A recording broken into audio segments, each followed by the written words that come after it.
থাইল্যান্ডে ২১ নভেম্বর অনুষ্ঠিত হয় ৭৪তম মিস ইউনিভার্স প্রতিযোগিতা। এবারের আসরে বিশ্ব সুন্দরীর মুকুট ওঠে মেক্সিকোর সুন্দরী ফাতিমা বশের মাথায়।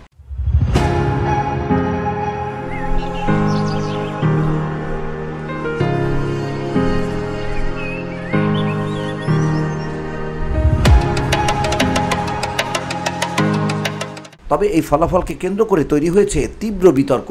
প্রতিযোগিতার সাবেক বিচারক লেবানিজ ফরাসি সুরকার ওমর ফারফৌস দাবি করেছেন, ব্যবসায়িক স্বার্থে আগেই ফাতিমাকে বিজয়ী করে রাখা হয়েছিল।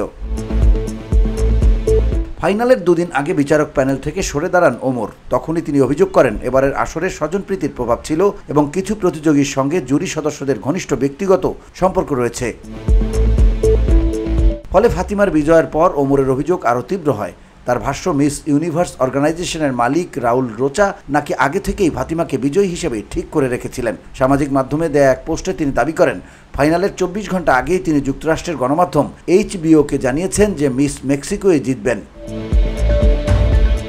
ওমরের অভিযোগ, ফাতিমা বশের বাবার সঙ্গে রাউল রোচার ব্যবসায়িক সম্পর্ক রয়েছে।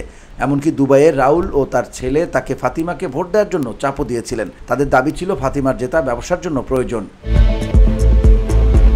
অন্যদিকে মিস ইউনিভার্স অর্গানাইজেশনের প্রেসিডেন্ট রাউল রোচা এক ভিডিও বার্তায় এসব অভিযোগকে সম্পূর্ণ ভিত্তিহীন বলে উল্লেখ করেছেন। তিনি জানান, ওমর নিজে পদত্যাগ করেননি, বরং অনিয়মের কারণে তাকে সরিয়ে দেওয়া হয়েছে এবং ভবিষ্যতে ব্যান্ডটির সঙ্গে যুক্ত থাকার পথও তার জন্য বন্ধ করে দেওয়া হয়েছে। VOD Bangla news desk.